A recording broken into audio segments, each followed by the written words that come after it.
morning, guys. It's 8 o'clock. I just took care of all the animals. We had a lot of rain yesterday, so we spent a lot of time outside checking on everybody, especially our pig Bacon Bit, because she had a litter of 6 babies. So we wanted to make sure they weren't in any kind of standing water because it was that much rain. This morning I'm going to be picking these ripe, my words fail me this morning. I'm going to be picking these ripe purple hull peas because I actually grew them to make jelly, believe it or not. I mean, the beans themselves are great, but a friend of ours from Texas, Linda from Rock Hill Homestead, she gave us a jar of purple hull jelly last year, so we actually grew these specifically to do that. I'll go ahead and make a video showing that process. It seems simple and straightforward. She gave me her instructions. I looked up some instructions on Pinterest, and we are gonna make that. And of course, if it's something you want to make, you should check into that recipe. I'm not sure that it's anything approved by anybody. I feel pretty safe with jellies, but that's a decision you have to make on your own if you want to do that. Alright guys, so now I'm gonna pick some peas.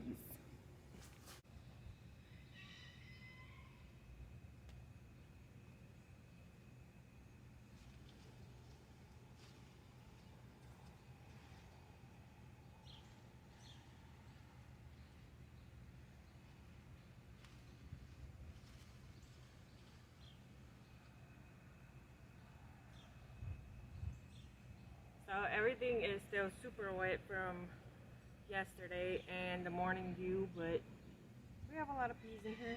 It's just going to be to find them and not get absolutely soaking wet.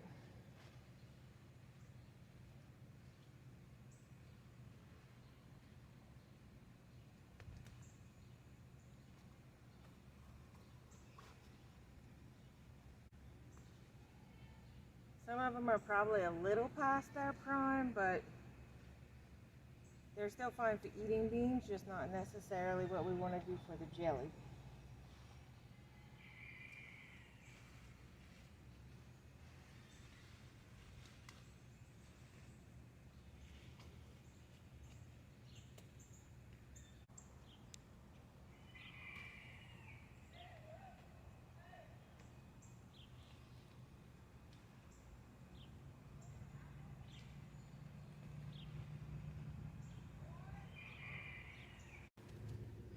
Alright, so that's done. This is a very big basket, as you can tell.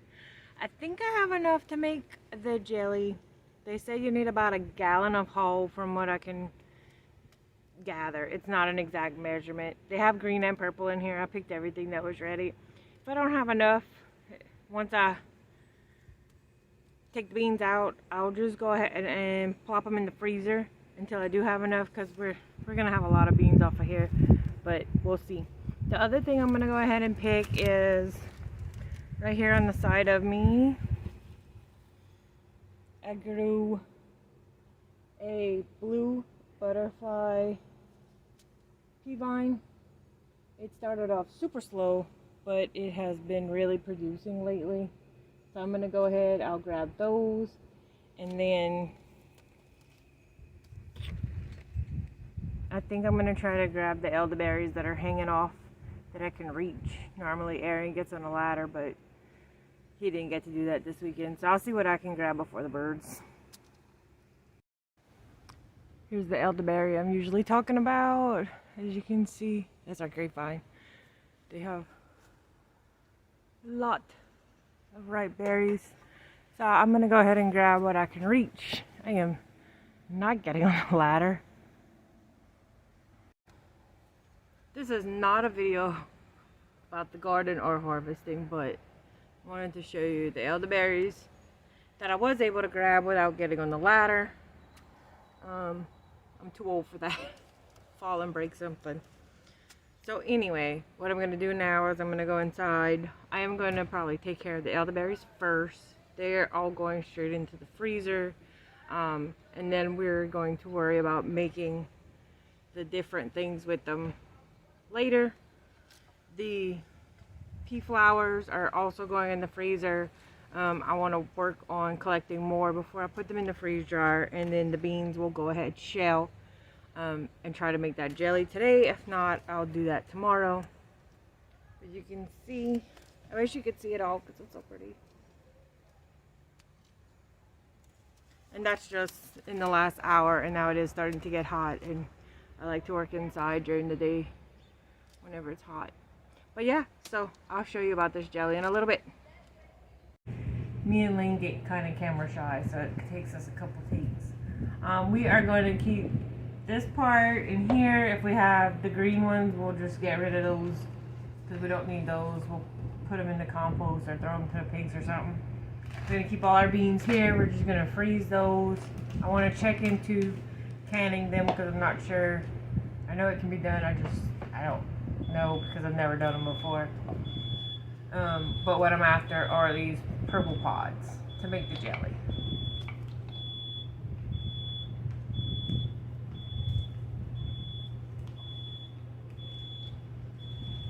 I threw them in the bowl again.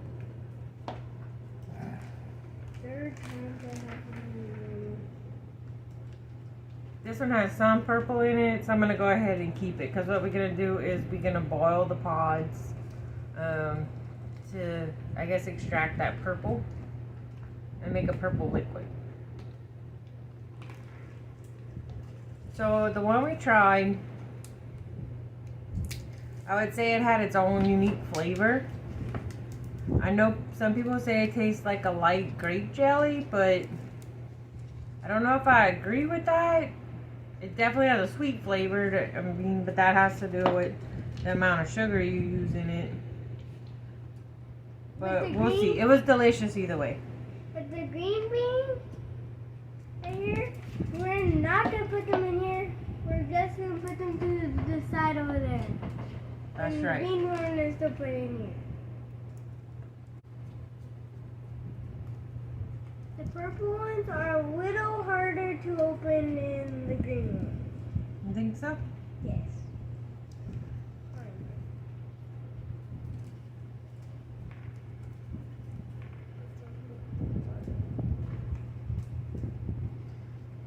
This is ideally the color of the bean that you would want to pick. It's about at the best point as far as beans go. I don't know if you can see that.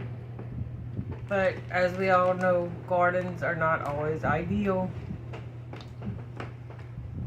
And we just work with whatever we get.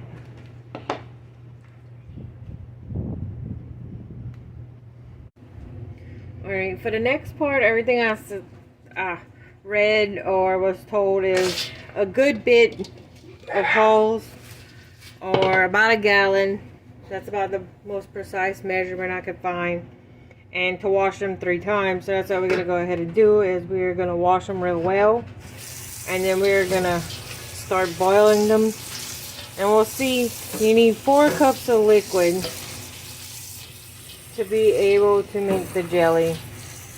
If I see that we can't produce enough, we're going to go ahead, freeze the liquid we do make today, and wait till the next batch of teas are ready.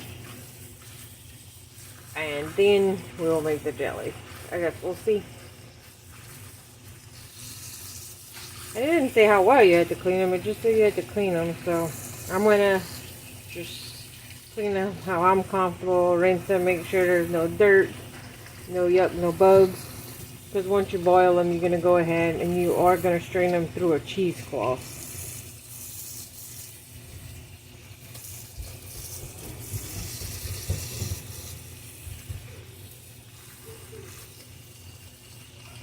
So the next set of instructions says to put in a large pot, and you're going to go ahead and just barely cover it with water because you need to produce 4 cups of liquid for the recipe.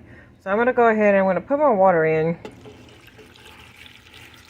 Linda said she boils hers about 10 minutes.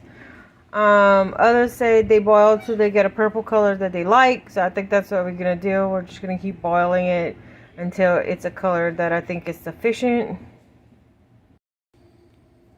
Okay, I know it's hard to tell, but it is barely covered by the liquid. I'm going to go ahead and pop the cover on, and I'll let it sit and boil, and we will come back and check it and see what's happening as far as color in a few minutes. Our liquid is starting to turn purple, which is what we are wanting.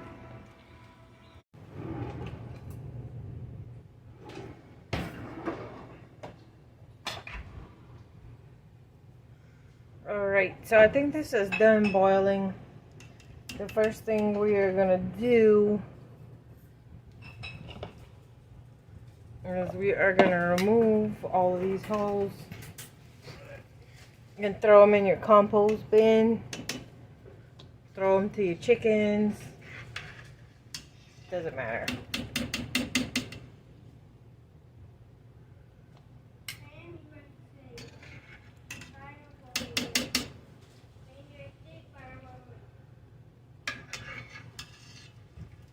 What I'll do in a second is I'll show you the juice that we have. We're going to go ahead and we are going to put it through the cheesecloth. And that's going to take out any little bits and pieces that may have fallen off our bean pods. Alright, so I have reusable cheesecloth, which I prefer because I can just wash it.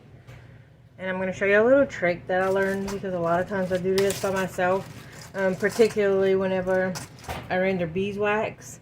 And it's hard to keep this on here. I don't want to use rubber bands, but these little office clips that you can buy in the pack anywhere for like $1 will hold your cheesecloth on for you.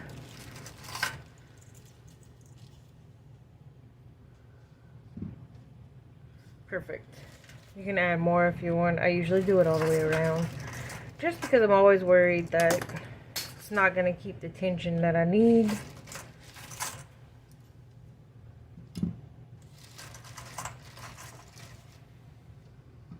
Alright. So we are going to go ahead and you can see, I don't know if you can tell from the pot, but it's a really, really pretty purple color.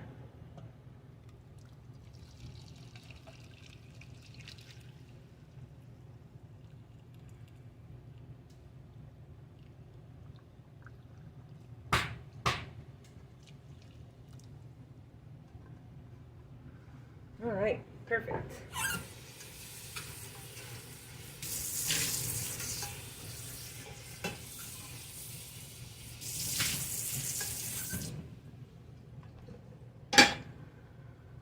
Alright, so then we just start taking these off.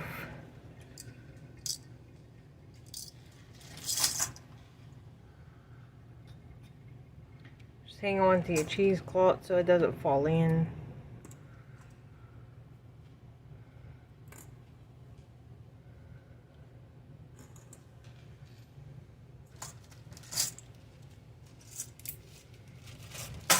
Perfect.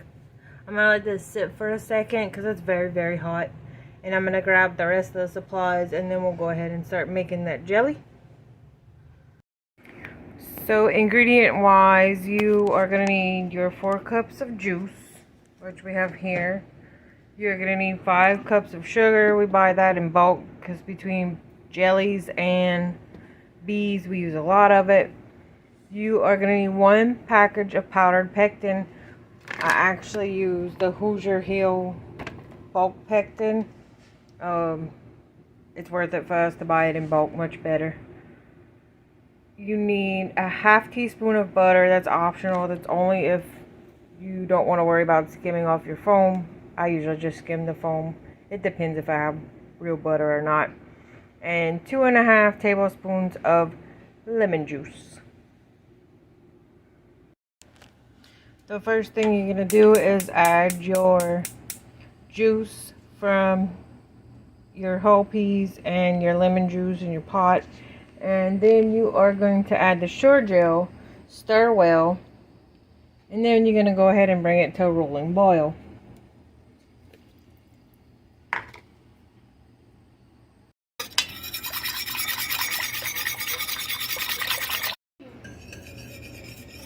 Alright, so the sugar is added in. We're just waiting for it to come back to a rolling boil, and then we're going to stir for 15 minutes while it boils, and then it'll be time to put it in the jars. Went ahead and skimmed the foam the best that I could. I have my jars here and ready to go.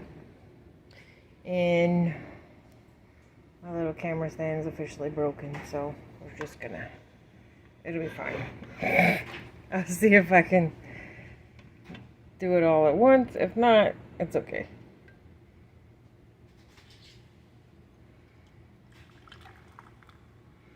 So you can go ahead and fill these up to a 1/4 inch headspace.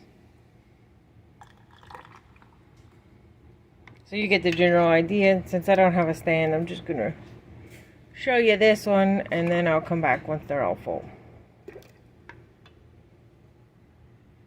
We do have the stovetop versions of the water bath canners, and Lane's over there playing with his Nerf guns. We do have both the stovetop water bath and pressure canner. I like this. It's easy to use. You just kind of press the buttons, it does what it's supposed to do. You can walk away and do chores, especially if you pressure canning, you don't have to watch it. We are only 6 feet above sea level where we're at, so I don't have concerns with it. I feel comfortable with it. That's something you got to do your research on. But it has been a lifesaver for helping the kitchen not be so hot during the summer while we're trying to can. And what we're going to do is I'm sterilizing, and then I'll go ahead and fill the jars. We'll water bath for 10 minutes and then that'll be done. But yeah, let me get back to the jelly. I just wanted to show you really quickly how pretty this color is. I'm going to go ahead and pop these into the canner and water bathe for 10 minutes. I went ahead and wipe the rims with a clean damp paper towel, put my lids on finger tight, and we're going to go ahead and get those done, and I'll show you what they look like once they're out.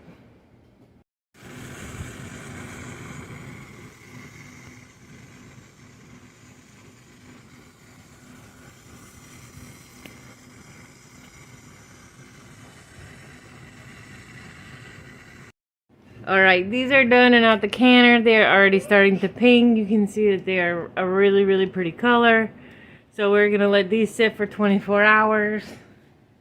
And I have a tester jar aside for when Aaron gets home so he can try them out. And Lane, he has something to tell you. Don't forget to like and subscribe and hit the notification button so you never miss out for a new video. That's it. Alright guys, y'all have a good one. Hope this video was helpful. I'll go ahead and link the recipe I used down at the bottom. That way, if I made no sense, you'll have something that makes sense. Bye guys.